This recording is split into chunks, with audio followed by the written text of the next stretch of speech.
Welcome back, everybody. This is Night Flight. I'm Judith Quover, and today Sean McNamara is back with us. Sean is a teacher of meditation. He also teaches telekinesis. He has written a new book. The title is Mystic Renegade. And now I have to read this because it's a longer subtitle. The Pursuit of Spiritual Freedom through Consciousness Exploration. His website is Mind Possible, and I urge you all to go there and have a look. He also has a wonderful YouTube channel. Please subscribe. And now, without further ado, Sean, welcome back. Thanks, Judith. I'm happy to be back with you. Yeah, so how are you holding up during these times? Did you do more online than usual, or what? I'm doing very little these days, actually. Okay. We're really feeling the weight of the whole situation. My wife, Sierra, she started a meditation center about 8 or 9 years ago and recently had to make the decision to close it. So it's still open, but at the end of this month it will be closed. And it's basically her dream child, and it's how we met. We got married there. We built our life around it, and it's closing. So it's very difficult emotionally and on other levels. So that's, we're just one of many, many businesses that are closing because of COVID and other reasons. So that's a big thing that's happening for us and for me. And I just feel weighed down by the whole situation. And, I'm out there working and doing things, but I have very low energy these days, actually. And I think it's because of what I'm feeling, but I think we can feel each other, and we can feel the environment and the local communities, and everyone is very on edge. Some people are very aggressive. Some people are very scared. So it's just a lot to be with. So doing okay, but not great. And I don't mind saying that, to just say I'm just getting through it at a very low level.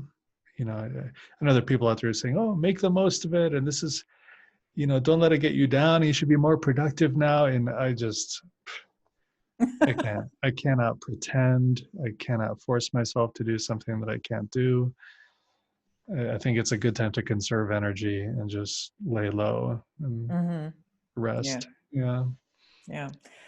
I heard that you appeared in a movie recently, and that movie is called Superhuman, The Invisible Made Visible. How did that happen?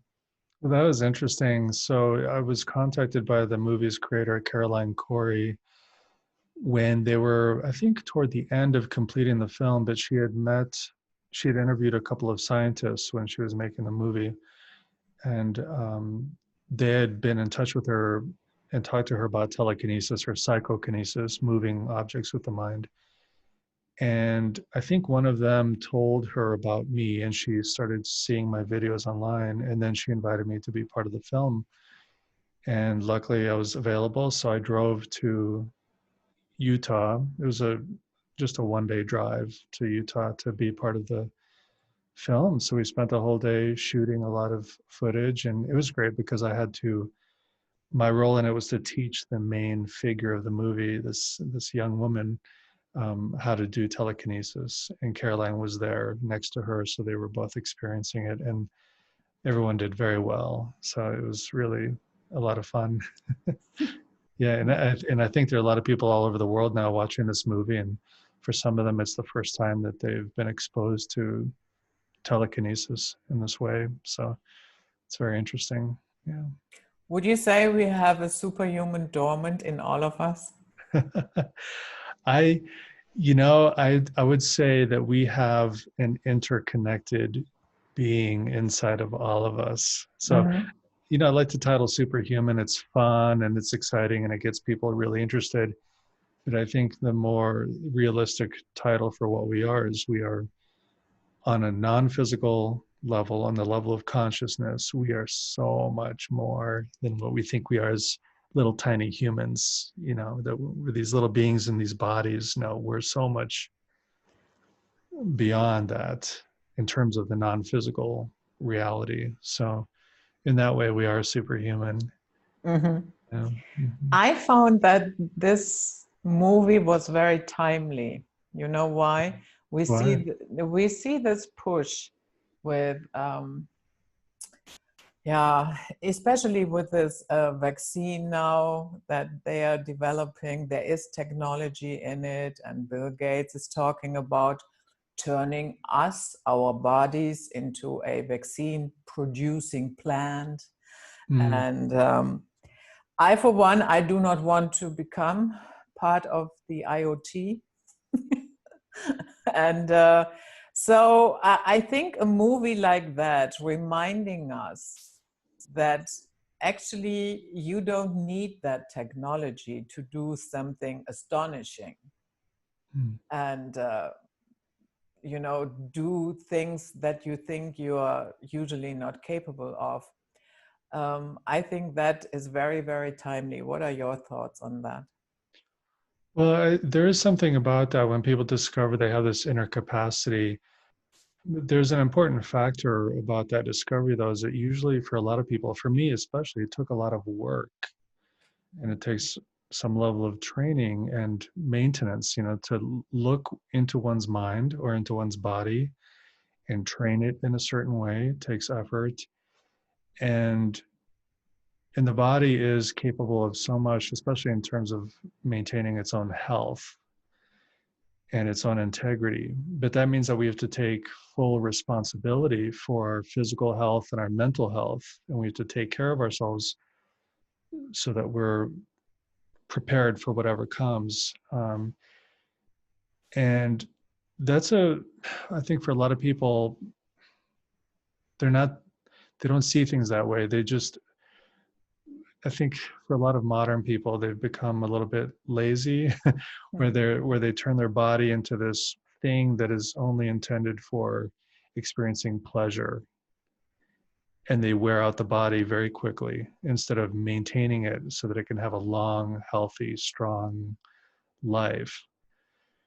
And the same thing with the mind. Maintaining the mind takes effort and certain activities and a certain kind of healthy lifestyle. But many people are letting their mind be exposed to anything randomly. So you could turn your mind to mush by just, if you're just going to watch whatever program shows up on television, you're letting yourself be programmed by whoever is creating the program. Um, I think this makes me think of Chinese medicine, where the idea is to do acupuncture and have the herbs and always to keep a state of balance going forward so that you're always ready to work with whatever challenges come into your system. Whereas in modern Western medicine, we just treat our bodies and our minds like garbage.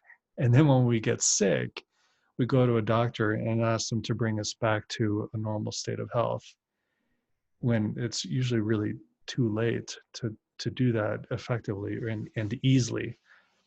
And then that's where drugs and surgery and all this other stuff comes into play. It's just a lot of work. So um, I think a main message from the realm of consciousness exploration or psychic abilities or just working with the mind is we have to take responsibility for ourselves. And and I'm here in the United States, and that's a word that we don't hear a lot here in the United States. A lot of Americans like to say, "I want to be free. It's my freedom. I have the right. Don't impose on my rights. Don't restrict my rights. My freedom. Don't take my freedom away." But I don't really hear a lot of people saying, "What is my responsibility to myself? What is my responsibility to my neighbor, to my city, to my country, to the world?" And I just wish that more people would realize that if we have freedoms and rights, then we also have to balance that with responsibilities on the other side. I don't know anything really about German society or European society, but I just know in the United States, as an American, I wish people would speak more about personal responsibility and responsibility to the globe. So, Mm, um, mm, yeah. And what you just mentioned, that reminds me of, you know, we have these different hormones like dopamine, that is Mm. very much attached to pleasure. Mm. But the real happiness hormone, that would be serotonin. It's very different, but it gets mixed up a lot. People sometimes think having fun is the end all be all, but actually they're just dopamine junkies. You know what I mean? Mm. Absolutely. And I think a lot of people in industry know exactly how the human brain works, and they know how to stimulate certain hormonal responses and neurotransmitter responses. So with food, particularly with sugar and other chemicals, or with tobacco or with other substances, they know how to turn us into addicts, into pleasure addicts, whether through the mouth or even through television or the movies, through the eyes or through advertising. They know exactly what pushes our buttons. And it's really hard to fight that influence because it's all around. It is all around. In on social media, in movies, on television, on the radio, everywhere, we're being influenced largely through our dopamine response and through our that developing that need to get something. That's dopamine. And then what happens when we eat sugar or do drugs, or what happens with alcohol? We're just so manipulated by industry. And it's tough because a lot of people, I'd say most people, are not educated about that. So they're not aware that they're being influenced by other forces. So they're pretty much defenseless unless they become educated about it. And there is serotonin. There are other neurotransmitters that have to do with us feeling connected to each other. Oxytocin, that Oxytocin, yeah. tend and care for each other, that which is more connected to love. And we can extend that to not just our mothers or our fathers or children, but to friendships and our larger community. But most of us are just keyed into that dopamine response. So we want that quick fix, and we're always looking for the next thing, like addicts. Mm. So it's very difficult to break free of that. Yeah. Mm. And I'm not saying here that having fun and sometimes and just being silly, that's okay. It has its place. Mm-hmm. It's just be aware that happiness and pleasure and fun that's something different. That's all I'm saying. Absolutely. Yeah, there's a balance for sure. There's a balance. Mm-hmm. So, how did that book come about? And The what is it Renegade, about? the Renegade Mystic.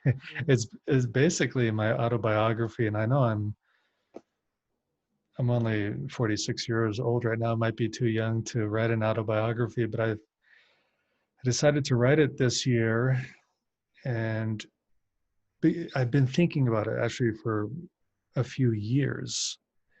And then COVID happened, and I was really afraid because nobody understood COVID. I didn't understand COVID, and I was really afraid that I could get sick and that I might not recover. And I would be really, really angry at myself if I died and was not able to write this book. So I really focused, and in just a few months, I finished the book. And it includes a little bit of my psychics, actually includes all of my psychic experiences, but where my telekinesis book goes into detail about telekinesis, this starts off with some experiences I had in spiritual groups that I'd been part of, particularly with Tibetan Buddhism here in the United States, where I had very harmful experiences with a couple of teachers. And these were issues about manipulation and control, or psychological abuse, or people having the wrong intention in their role as a teacher. And those problems that I had, the pain that I felt in those situations, was what drove me to seek out my own experiences through psychic exploration. Because essentially what happened was I realized that I started practicing these traditions and taking on these techniques and taking these teachers on as my teachers because I was afraid of dying, and Mm-hmm. I didn't know what would happen afterward. And even though I was raised with certain beliefs as a Catholic, I didn't want to just believe what I was told. So I started investigating through Buddhism, and that's what these traditions were about. But I realized that the teachers involved, they didn't have my best interests at heart. And I'm not criticizing religions, and I'm not criticizing Buddhism or Catholicism. I'm criticizing abusive teachers. That's what I'm Mm-hmm. criticizing. And I realized that instead of continuing my search that I really had since I was a child of finding out what happens when we die, instead I abandoned my own private inquiry and started just learning how to be a good Buddhist. So I adopted these beliefs as my own and let go of what I really wanted to find out. But then after being burned by a couple of teachers, I just realized that I'd gone off track for my own personal journey. And that's when I really started dedicating myself to learning how to have an out of body experience, which I did outside of a religious context. So I found some books and practiced the techniques on my own, and then had my first out of body experience, and then had several after that. And it was that first one that, as soon as I had it, it freed me from my fear of death.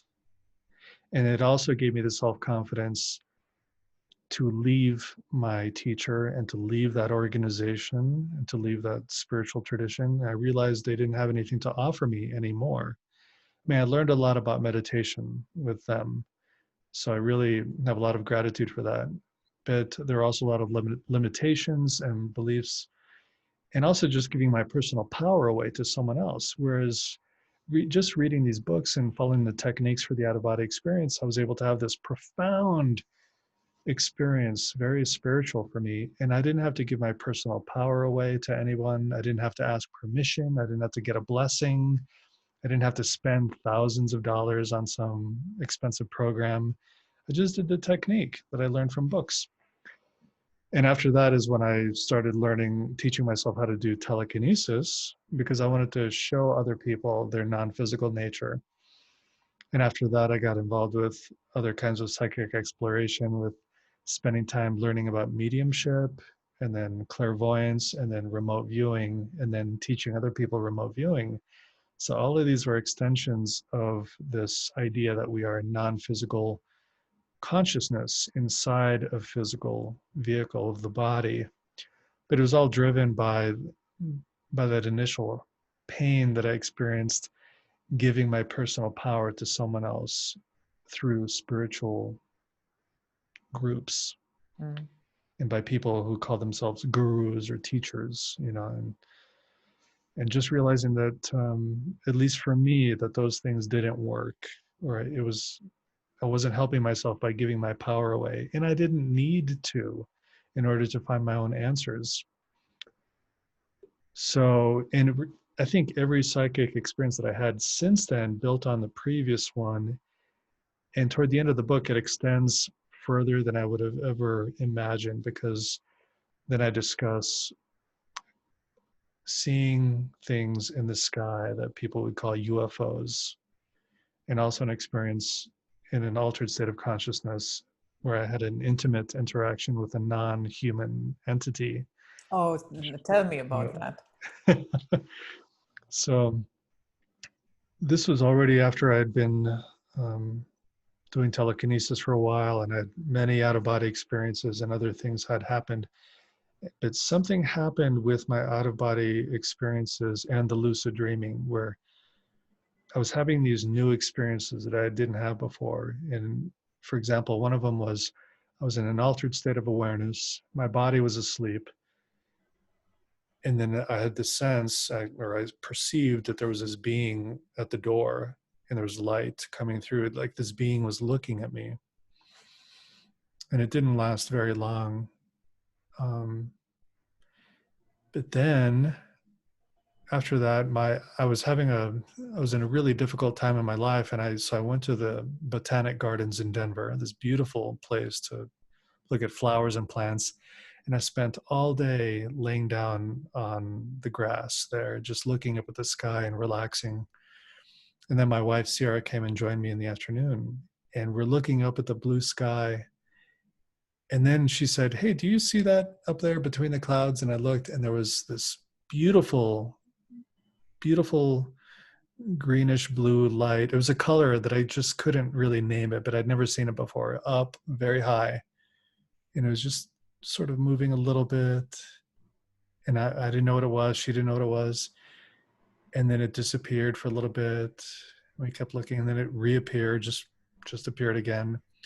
And so I don't remember how long that lasted, maybe about 20 minutes of it coming and going, but it wasn't moving like a balloon or like an airplane. Definitely wasn't a satellite, but it was in the middle of the afternoon. And the interesting thing about that was that for about a week after that, I felt different inside from seeing it. I felt what I call a sense of grace. It was very lovely, a really lovely sensation. And it was wonderful. But then another strange thing happened after that. I don't remember, maybe a few weeks after that, where again, I was in bed at night, and suddenly I became conscious, but my body was still asleep. But behind my closed eyes, it seemed like the room was filled with light. I didn't know what that was. So I opened my eyes because I thought maybe it was the moonlight coming in. I opened my eyes and the room was completely dark. There was no moonlight. So I closed my eyes again and I returned to that altered state of awareness. And then there was a light again. And this time in the light, there was a face looking right at me. And the face looked like what people typically describe as one of those gray aliens. It was right there, just looking at me. It didn't have an emotional expression at all, but it was just that clear sense that it was looking at me. It knew I was looking at it, and it was clear that I had no control. It was in my space. It was in my awareness, and I had no choice about it, which was kind of unnerving. It was uncomfortable for me because I had no control in the situation. I didn't invite it. I wasn't expecting it, but there it was. And I think under normal circumstances, I would have just brushed it off as a nightmare or just something strange. But because I'd recently seen that object in the sky with my wife in the middle of the afternoon, and because I'd already had that other nighttime experience of seeing a being at the door with the light sort of looking at me, I thought these are all connected. Something is happening here. And then I had my intimate encounter. This was also similar to an out-of-body experience. I just became conscious. And in this situation, I was no longer in my bedroom. I was in another space, in a non-physical space. And I was in sexual union with this being. Mm. And she had a humanoid figure. But it was almost as if she had a layer of skin that wasn't her real skin. It was like a costume or something to cover her over. And she had a very strange face. In the book, I had an artist I drew it by hand, and then I had an artist really make a nice image of what it seemed like from my perspective. But this very strange face, a feminine figure, but not entirely human, I guess. But it was a lovely experience. And during that experience, I had this raising energy come up through my spine, what a lot of people might call a kundalini raising up. And this was happening through the sexual experience with this being. So my kundalini just rose up, and it was just amazing. And then the experience ended. And it was strange because I felt a little bit different afterward, but I have no idea what the purpose of it was. I have no idea. Maybe the purpose was just to have the memory and then I could tell other people about it. I don't know. But you didn't have the impression of what we would call astral rape? No, I would call this more of a sacred experience for me. It was definitely positive. Definitely positive. There was a sense of connection there, even though I had no idea who this being was. But what's interesting is because a lot of my training is in Tibetan Buddhism, and I've done a lot of reading about that tradition and the history of it, that it really values the the men and women who live by themselves in the mountains, in the caves, in the forests, in the charnel grounds, the cemeteries. And there's so many stories of them meeting beings that people might describe as a deity or a spiritual being. There's a word, it's dakini, it means sky goer. There's so many ancient stories where these yogis and yoginis would have encounters, spontaneous encounters where this dakini or this spiritual being would show up. And they never looked quite human. They looked a little bit different than human. Sometimes their skin would be a different color, or they would have strange jewelry on their bodies. And sometimes they would have sexual encounters with the human, and then their energy would change, or they would receive special teachings, or they would receive special information telepathically. And it really makes me wonder if what really happened historically, it was that some of these yogis and yoginis were having encounters with these non-human entities similar to the one that I had. And I wonder if that's what's happened around the world through history, where some people might interpret an angel or a devi or something else, that maybe these are all related, and maybe it has to do with beings that live up there or under the earth or all around. So, I mean, it's just an interesting idea. I have no way of knowing for sure what's going on, but my eyes have definitely been opened up to ask new questions. Yeah. May I ask what kind of lineage you belong to in Tibetan Buddhism? Yeah, it was actually a mixture of Kagyu and Nyingma. Oh, okay. And I don't want to say the organization's name because I don't Yeah, mention no, it in no, the no, book. no. Yeah, I was just because I was with Kamakaju, Oh, okay. but it was not a mixture, and we didn't have to pay thousands of dollars for anything. Yeah. And yeah, for me, it was just, there came a point where I had to drop all isms. Right. You know, and that was basically it. Did you do Pova? I learned it. Yeah, actually not from the two teachers that I had, but from another teacher. But I'm familiar with it. Yeah. Yeah, I did that twice. I'm thankful for it, Mm-hmm. that I had the experience. But as you said, I didn't have any bad encounters with teachers whatsoever. It was just, yeah, it sounds a little bit arrogant, but I felt as if I had outgrown it. And that is not to say that I think it's all bullshit. There is a lot of truth in Buddhism, but at the same time, you are in a construct. You know what I mean? That and it just didn't fit me anymore. Yeah. Well, even within that tradition, there are a lot of stories or a lot of descriptions of different people's level of development. And there is that, I don't like that they use the stages, but the highest stage is when a person abandons all the isms and they abandon all the logic and all the forms and all that, and they just become utterly natural, without all that stuff, right? So, and I think it's just another way of describing basic maturity, really. I think when people enter these traditions or they choose to go into it as an adult, they might feel like they don't have any information of their own and they need a source. They need support from somewhere. And then they go and get it by becoming part of these traditions. But then, like you, hopefully, many people will realize, oh, I got what I needed. And a lot of what I got is unnecessary or it's not helpful. And now I can continue my journey in my own way. Like, thank you very much, but I'm done with that. And I'm going to continue further. But for a lot of people, they love it and they're devoted to it. And maybe it's their job to carry it on to the next generation. And that's fine too. But every person needs to decide for themselves. And what I worry about is sometimes people feel afraid of making that decision that you made to abandon the isms. Maybe they want to, or maybe they suspect that whatever tradition they're part of isn't serving their best interests anymore, but they're afraid to leave. And of course, it can be scary. It was very scary for me to leave my tradition and my community. It's frightening because it's a way of losing your own identity, because spirituality is part of someone's identity.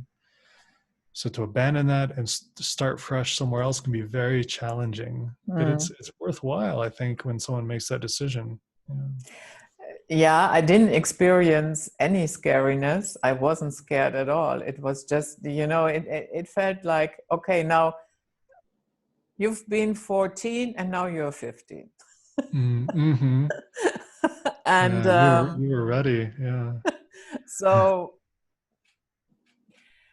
but what you said is right.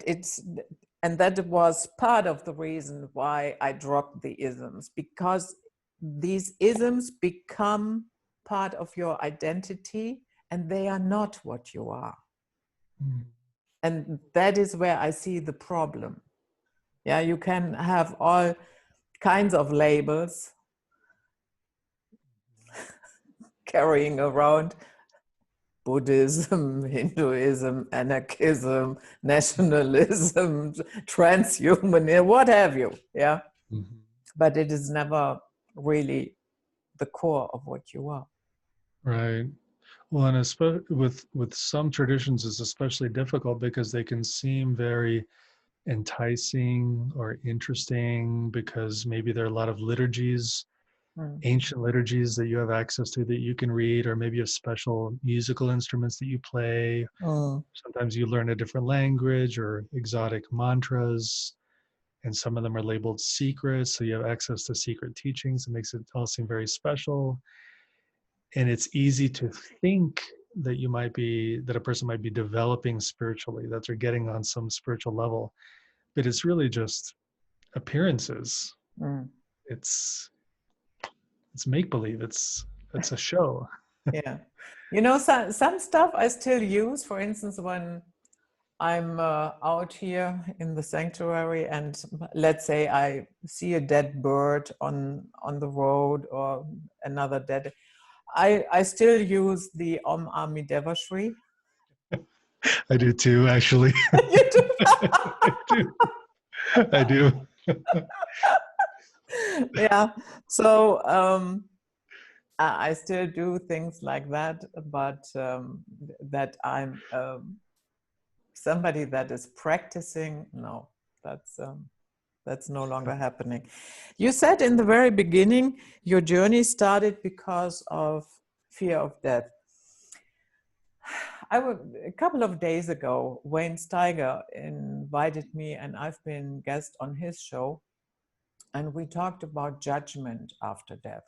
And I think that is a huge chunk of the entire fear construct of death. And there was another lady, a guest as well, Trina Phoenix, and the three of us, we basically said, you know what, there will be no judgment for me.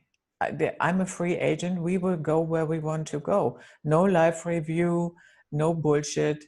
That is not our journey. That is, to us, it was a deception, and it was, let's say, one of the bastions that needed to be dropped to get us out of this fear box. Would you say that is important to drop that? I think it's really significant when someone drops it. There's a lot of freedom there for sure. I think what happens for a lot of people is, and of course I don't know, and I definitely don't want to claim to know for sure what happens afterward. I just know that some part of me will continue, but based on what I've experienced through out-of-body experiences and other things like that, I'm inclined to believe that what people experience afterward is largely based on their belief system that they developed while they were alive. And if they think they're going to be punished somehow, if they do experience something like that, it's probably coming from their own mind, not from some higher being who's punishing them for all their bad deeds. It's coming from their own mind is producing that experience. So when someone says, I don't buy into that anymore, and I feel free of that, then you're prepared for when you cross over to the other side, that now you've got some options. You're not just going to have this reflex experience based on the belief system that you built up when you were in your physical body. So in a sense, I think that someone like you, you've probably given yourself a lot of freedom. Whereas someone, maybe they grow up in a religion and they believe it 100%, and it's all about being punished when you're dead.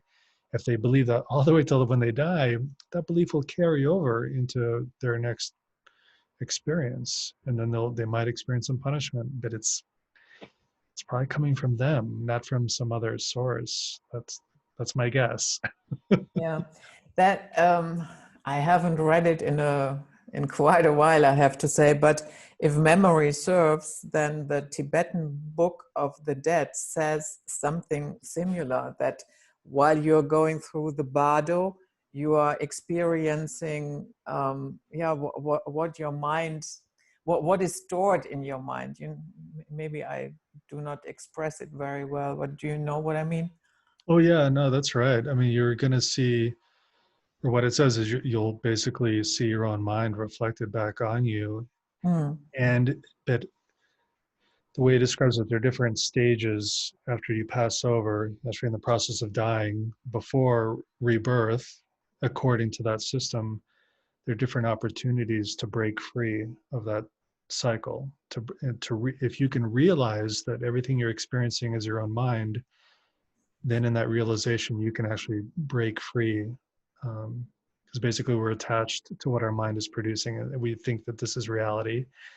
But if we can see that it's actually illusion, that it's conditioned illusion, largely based on conditioning from ourselves and from what's around us and our belief systems, if we realize that it's all just thought, then we can break free of that during that transition. So, but people need to train for that, I think. This is where it gets tricky because I think maybe some people will cross over and then they have an experience tied to what their belief system was. But maybe some people, even if they grew up with a belief system, they cross over and they're still free anyway. Mm-hmm. I don't want to say that anyone who has a religion, they're doomed afterward to just, that they're going to be blind and ignorant and just receive some programmed experience. I don't want to say that because I definitely don't know. Mm. What I really believe is that there are so many options of what could happen afterward. But the more prepared someone is, and the more independent and psychologically mature, the more they've explored their own mind in this life, the more prepared they might be for when that moment comes to cross over. Mm. Yeah, what was very liberating for me was, when it finally hit me, man, you just have to make the decision, you know, and then run with it and work with it. Mm-hmm. And so I found that very liberating. So what Yeah, your decision was to basically say to like, I will not be judged. End of story. mm-hmm, Yeah, and not as a layover, but mm-hmm. really, feeling it in your bones, so to say. Yeah, that's a very powerful place to be. I think it's very powerful. What's interesting is that I think for a lot of people it can be difficult because it really, that's full self-responsibility for yourself when you can say that. Mm. That it really, your mind is actually more powerful than you think it is, but you can take control of your life, take it in your own hands. So it's really powerful stuff. Yeah. Mm. And maybe some people don't want that. Yeah, and that is okay. Yeah. Yeah. I would just like to be respected as well. Mm-hmm. I had a comment under a video that I did with Brian Taylor, and it was about Saturn a lot, yeah, and Saturnization of humanity. And so somebody commented, wow, an entire a show about Saturn and still you do not believe that you will be judged. Oh. And then I replied, if you feel the need to be judged, that's okay with me. Mm-hmm. I have no problem with that. Mm-hmm. Of no consequence to me. And it is of no consequence to anybody else if I believe differently. So why the fuss? Right. Well, and that is the mark of someone who's really claimed their own inner authority, their own independence, is that no one can put their beliefs on you, and you don't really give a shit if anyone understands your point of view, like, and you don't want other people to believe your way. You just want people to find their own way. Whereas someone who might not really feel secure, like deeply, all they have is this belief system, and to help themselves feel more secure, they need to convert everybody else to believe the same thing they do. Yeah. I think that's a sign of insecurity. When you're, because I think there's something there in the back of the mind that says maybe this isn't right, or it's only right if everyone else is on the same page. So they go and try and put their stuff on you. And if you stand up as someone who will not be controlled by others, then you're a threat to their belief system. You're a threat to them, because maybe it puts a seed of doubt in them, that how can this person be so strong and independent and free, and she doesn't believe what I believe, and she doesn't think she'll be punished, but I think I'm going to be punished, and I think we're all going to be punished, and all that.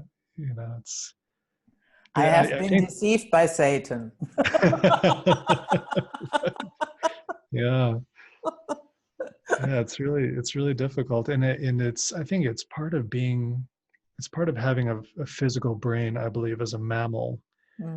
As human beings, I think we're similar to pack animals in a way, actually, where there's an alpha in a pack and then everyone else is underneath, and groupthink, and we all find our place in society, and a lot of that has to do with giving over our decision making to a leader.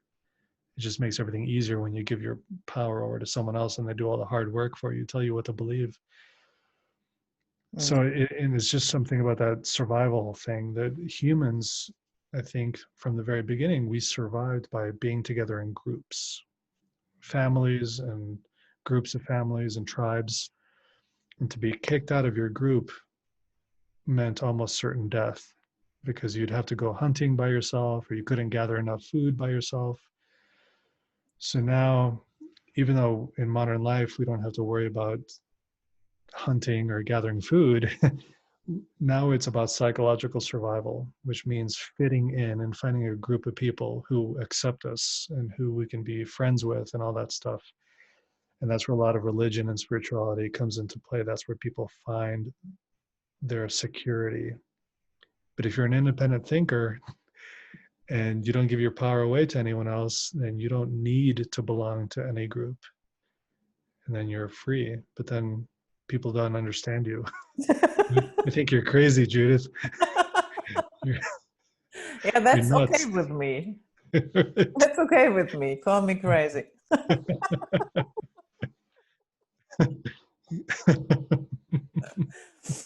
So one subject in your book is the problem with dogma.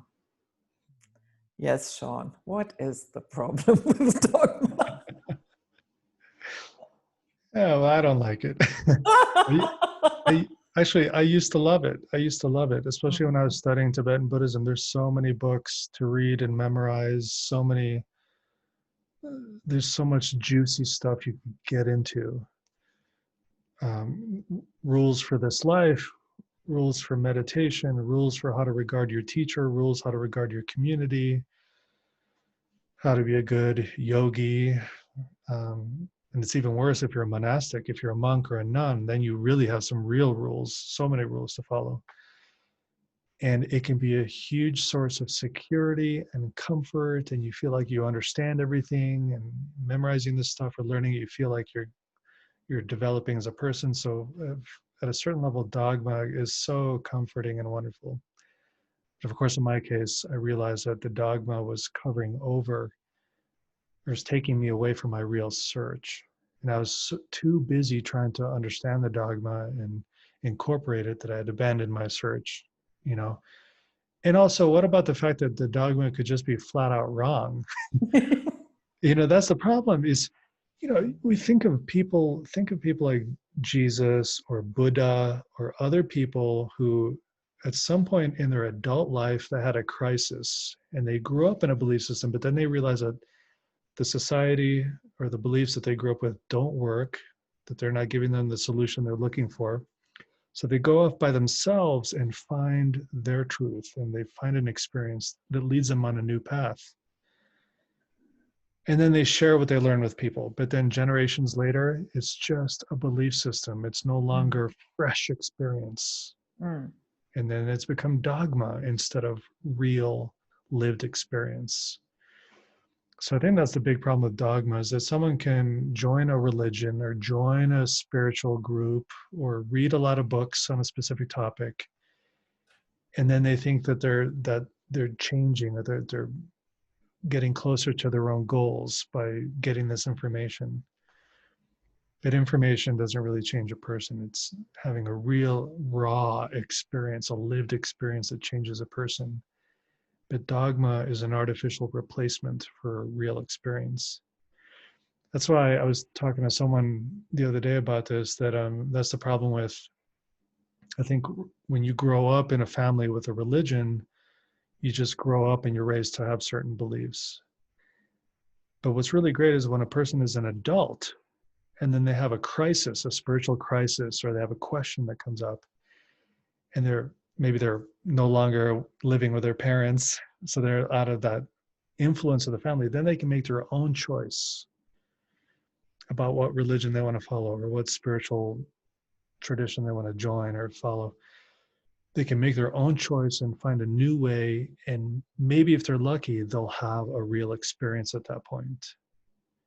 Or even better, without joining a new religion, just going off and doing something that they discover inside themselves. They'll have a fresh experience, and then they have their truth, like a real truth, not a truth that was given to them. And then they've changed. And then they can be spiritually mature, free, independent. They don't give their power away to anyone else. And then they're good. And then they can share whatever they learn with other people. But hopefully those people don't just turn it into dogma, right? Which is always a risk. Yeah. And that is why religion does not work for me. I'm not saying that I don't even think that Jesus meant to have a religion. You know, turn that thing, that his teachings, into a religion. Right, you don't think he intended for the Roman Empire to take his teachings as a method to control society? No, I don't believe that. Yeah, because that is what it is. Yeah. And funny enough, it says in Romans 13 that, you know, that government is sanctioned by God and you have to follow all their rules and pay your taxes. Right. Yeah. So that always felt a little bit suspicious to me. Yeah, it's difficult because on this planet, human beings need to find ways to live together, to coordinate their activities, to survive and thrive. And I think religion and government can provide a framework for people to communicate with each other, but it's so easy to confuse one for the other. It's so easy to confuse it. And even politics becomes religion for people. Oh, yeah. Yeah. Statism. Yeah. And we are running out of time for that on this planet. Planet Earth needs humans to start behaving differently with each other and with the planet. So all this conflict. Yeah, it didn't really serve us well in the last couple of thousand years. So I would say it's time to try something new. Yeah, it will probably not be perfect right from the get-go, but that construct, government, religion, and I would even add that financial system and media, that's, oh my goodness, that is so outdated, it doesn't serve anybody. Just serves a few people with a lot of money and power. Yeah. And but I don't know what steps need to be taken to free us from that. I just don't know. I know there are a lot of ideas about there. I know people want to do different things. I can't claim to know. I don't know what to do. Mm. And I know that time is running out. Yeah. So I know you also teach people bending spoons. And that reminded me, you remember, you have seen The Matrix, yeah? The first movie where that little boy, when Neo was brought to the Oracle, was sitting there and he, memory, he said something along the lines of, it's not that I'm bending the spoon, it's I'm bending me. You know what I mean? Yeah, it is. I think he said something like it's the mind that Yeah. bends, and then he says there is no spoon. Yeah, there is no spoon. Yeah. Yeah. Would you say there is some truth to that? Um, some. It's a mix. I think it's a mix. Because we definitely have the experience of this. We'll just continue with the spoon. The spoon is a separate object from us. Or when I teach telekinesis and people are moving an object from several feet away, it's separate from us. But when it feels entirely separate, we're not able to influence it psychically. It feels very much like a physical object separate from us, and it's a victim of all the basic laws of physics. It's restricted to those basic laws. It's when we let go of our sense of separateness from the object and tune in more to that realm where we are interconnected, when psychic experiences become possible, because on some level we are not separate from the spoon. And there are different psychological levels of understanding too, because if you think that there is a separate spoon out there, that it's physical and that there's no way you can connect to it, then you can't bend it, right?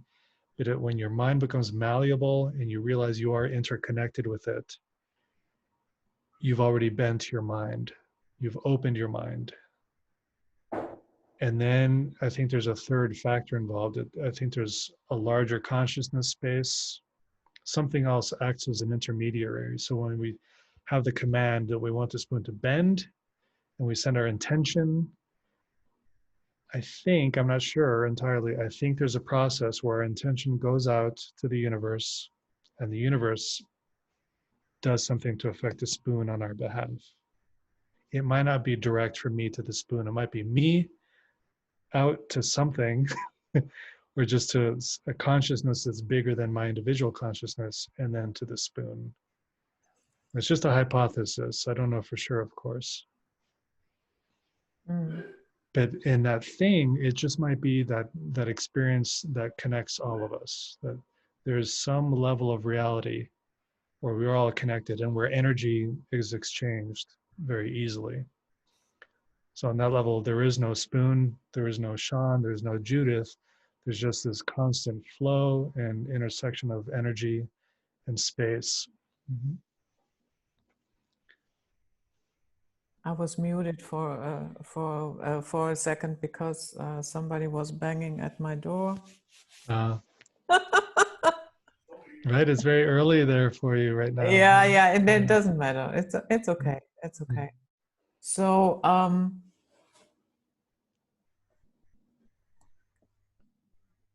did I listened to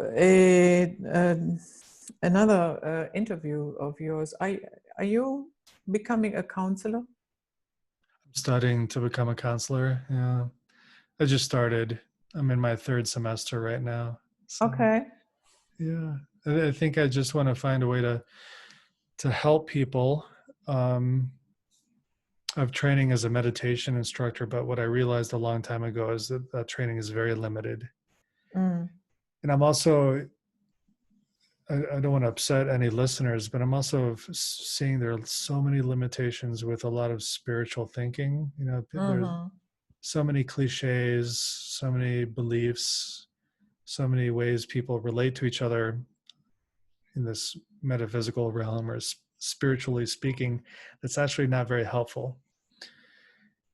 But counseling and psychology does have so many resources and techniques and evidence-based solutions and information for helping people with day-to-day struggles or conflicts or finding ways through the challenges of life. And in many ways, a lot of spiritual solutions don't help. And I just realized that through my own experience as a spiritual person or trying to help people spiritually, I just need a lot more education, and studying to be a counselor offers a lot more. I mean, there was a time when people would come to me with their problems and I'd talk to them as a meditation instructor. But now when people come to me with deep problems, I say, don't talk to me. Go find a therapist or a counselor, because they can really help you. And some of the spiritual advice, I think, just isn't as effective. And I don't want to throw it all out the window like it's all worthless. It's not. It has its value. But a lot of people, they might think their only option is to go see their spiritual counselor, their spiritual guide, but they might consider, try a therapist. They've seen a lot, they learned a lot, and they might have some other options. So that's why I'm studying. And also because of my experience with consciousness and psychic exploration. A lot of people have psychic experiences, or they have contact with non-human entities or spiritual entities, and people tell them that they're going crazy. Well, I think as a counselor, I'll be able to talk to them and say, you're not going crazy. And I can share my experiences and just, help them work through it. But because I have a leg on both sides of the fence, and the spiritual and the psychic, and then the psychologically based, maybe I'll be better informed to help people. So that's my hope anyway. It's a strange year. It's 2020, COVID is happening, and I don't even know what's going to happen tomorrow. Like, I might change my mind about what I want to do when I grow up. I don't know. Sean, can we, let's take a short break, because somebody brought my cat from the garden and he wants to be fed now, and he does not give up until I feed him. I will be back in a second. Yeah. Okay. All right. So we are back. You mentioned COVID twice now. When did it dawn on you that there is no pandemic? Oh, I think there is. I don't know. I mean, really, this might be really disappointing, but I wear a mask. I wear a mask every day. I mean, there's so much information out there, so many different kinds of information. Yeah. And I just play it safe. I know people have gotten sick, and I've visited hospitals and I see how scared they are in the hospital. But the mask doesn't protect you. Even the box where these masks, they come in little boxes, yeah? Mm-hmm. Even that box, it is written on there, it does not protect from COVID-19. Right. And wearing a mask is draining your immune system, because you are inhaling your own CO2. What it does, it wrecks your immune system, and that makes it harder for the coming winter. So I'm not wearing a mask. Yeah. Your first line of defense is your immune system. Don't weaken it by wearing a mask. There's a lot of information out there where you can look at it that way. You know, if you wear a mask or not, you have to decide that. But no, no. Mm-mm. You know, we don't have, I'm not saying nobody got sick. That's not what I'm saying here. But even the CDC now came out with 96% of the people that died had other factors, that some cancer, some other serious illnesses.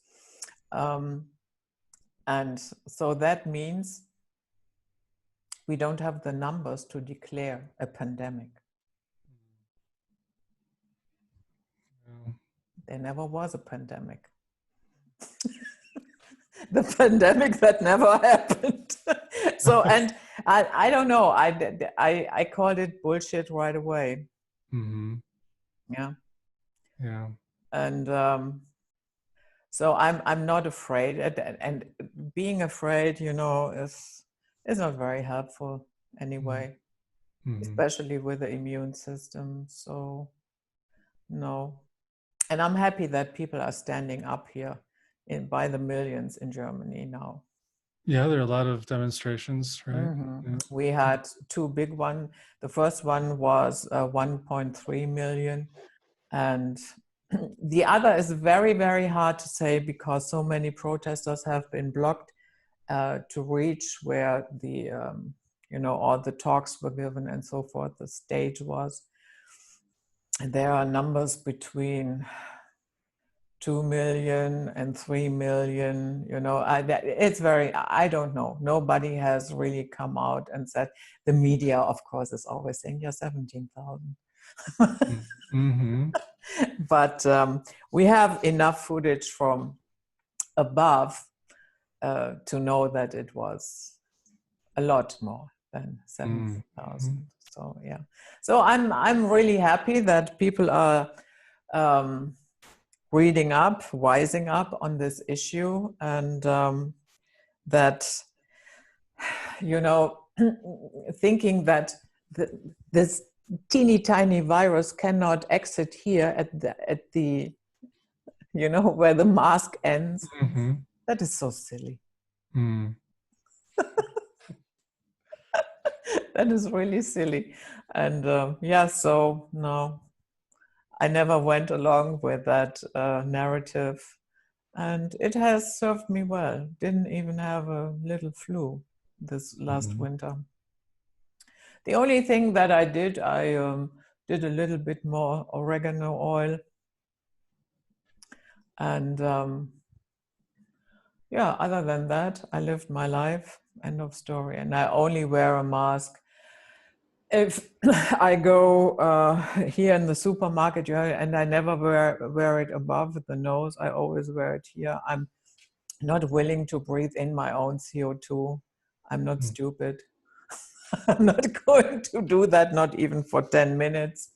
And yeah, you have people with this, you know, eczema from all the mask wearing all day long. And yeah, others have got sick because, yeah, they have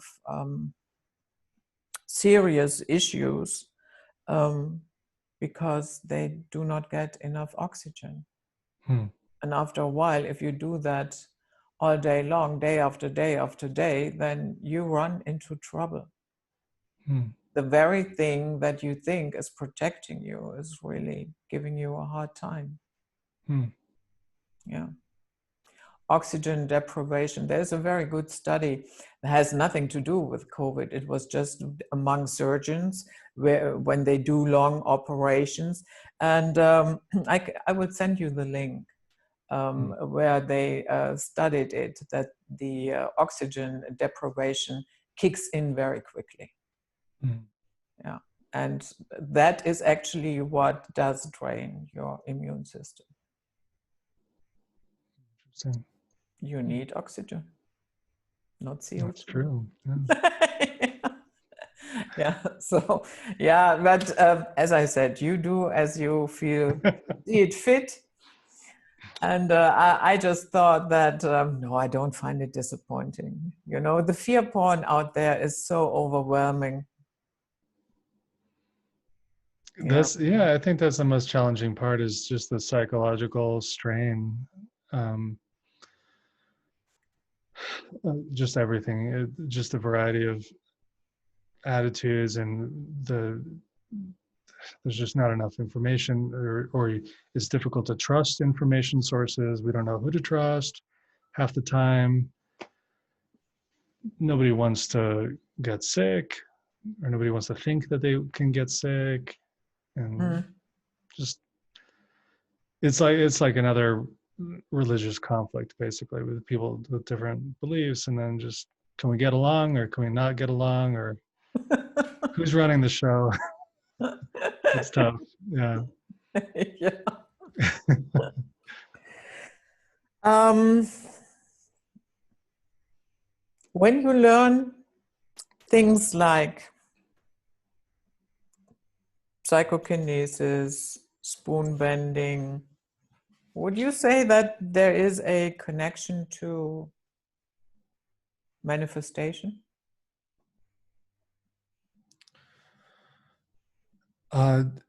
Definitely. And if the best way for me to connect it to psychic experience is through, if we can talk about remote viewing,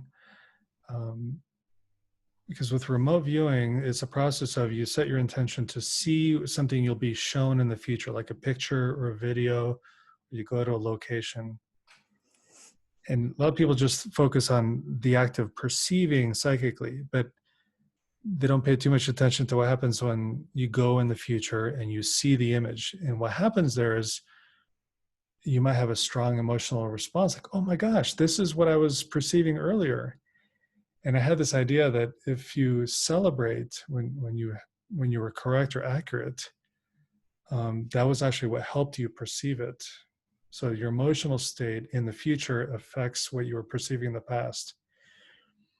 I don't want to make it too confusing, but basically I think this has to do with how good someone is at affecting their life moving forward into the future. So we could talk about people who are particularly lucky, or people who are particularly unlucky. And I wonder if people who are very successful, who experience a lot of synchronicity, good decision making, they have good gut instinct, it might be because they're more optimistic in general. And when they have success in their life, they celebrate it, they accept it, they receive it. They have a lot of gratitude, a lot of positive emotions. And what's happening is, as their life is going forward in a positive manner, it's sending back these signals to the past that help them make the decisions they needed to make for that positive outcome going forward, versus someone who's very negative, or they're pessimistic, or they're very doubtful, and they always seem to go in the wrong direction. It might be because it's those negative emotions. They're also sending a signal back, and they're just, for some reason, attracted to that negativity and go off in that other direction. So I think it's an interesting hypothesis that maybe that's someone's attitude in the future affects the decision they make now in the present. And that you use the word manifestation. So it could help people manifest what they want if they're more optimistic and have more of those positive emotions. Mm-hmm.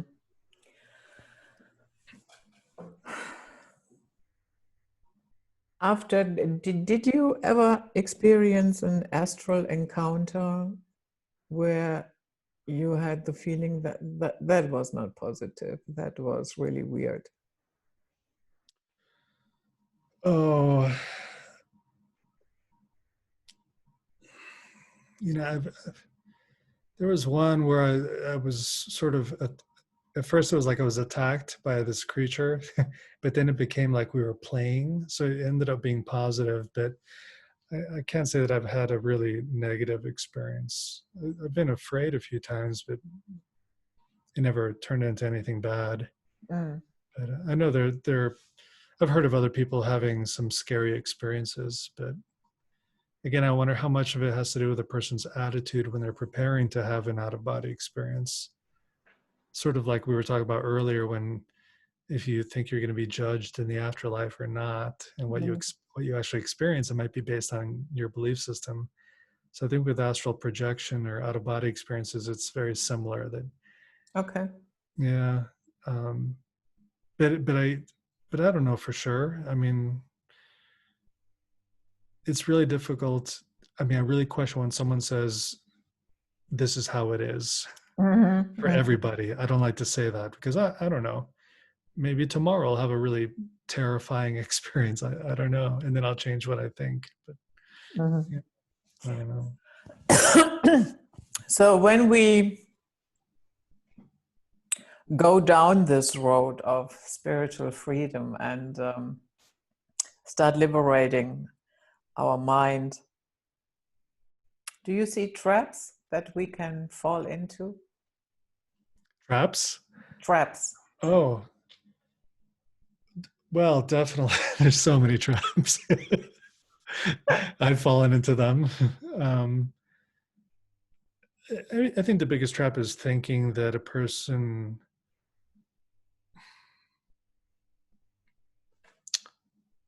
I don't know, like a sense of pride, or thinking that you're intrinsically more valuable than other people are, or that there's something more special. If I think there's something more special about me because I had some experience and someone hasn't,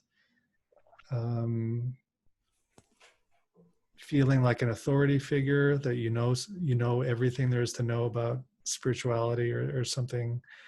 I think it's really easy to slip into that attitude after having some experience.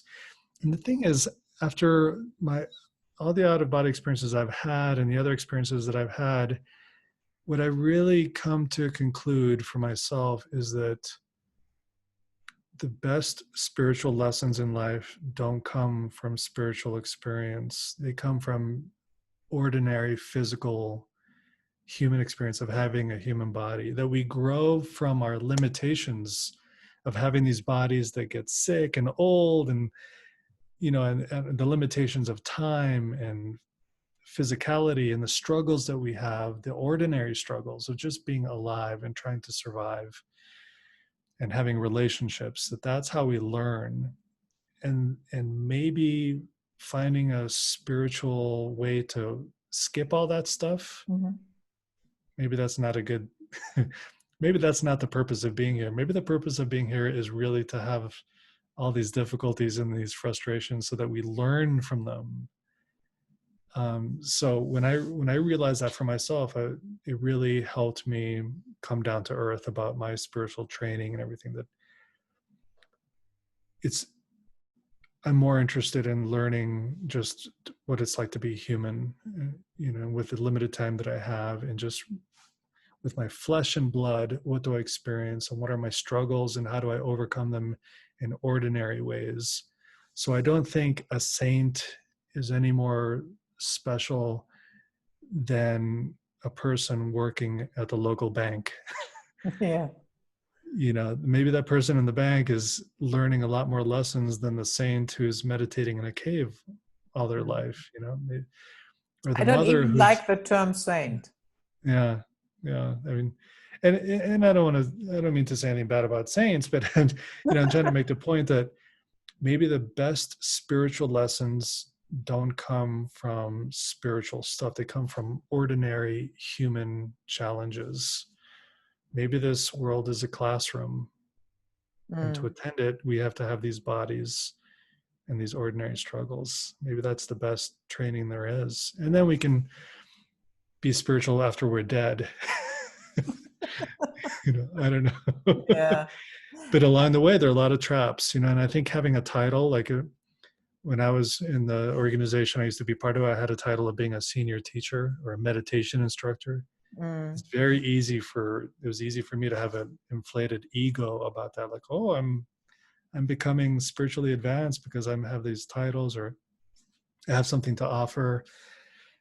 It just wasn't true. And I'm so glad that I realized that. And I don't know, these days when I share what I know with people, I try and keep it very just friends sharing information with each other, so there's no power differential or no control or anything like that. I don't want to create dogma for other people. Yeah.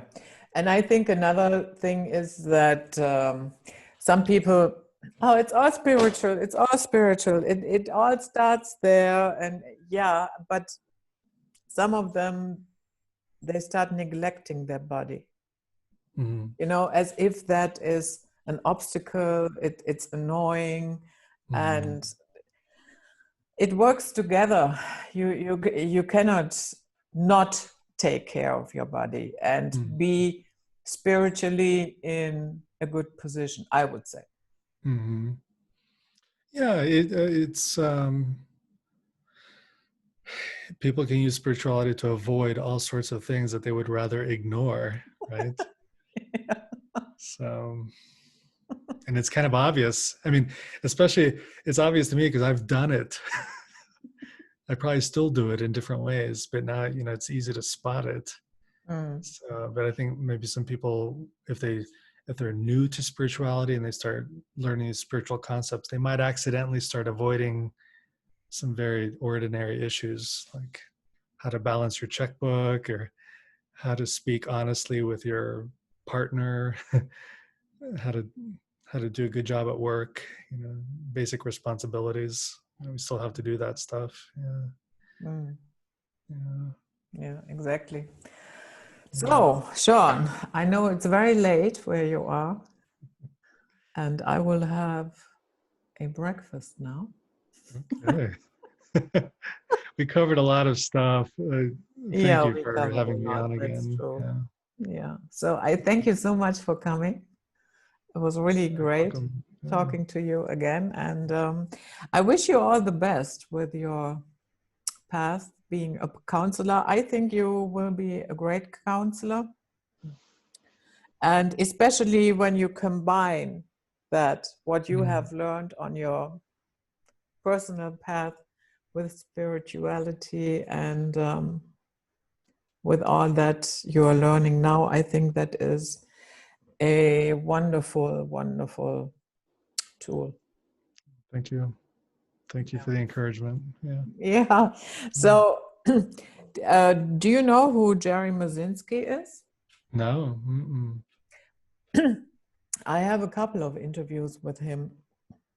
He, because we need more counselors at that front. He has been working as a counselor in huge hospitals in the prison system, and he predominantly worked with schizophrenics. And he came to the conclusion over the decades that it has nothing to do with the chemical imbalance.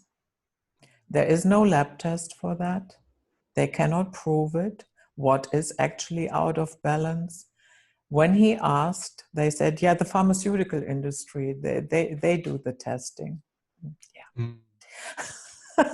And so he came to the conclusion because when he listened to the patients that were allegedly hallucinating, he said it was as if you were hearing one side of a telephone conversation. It was coherent.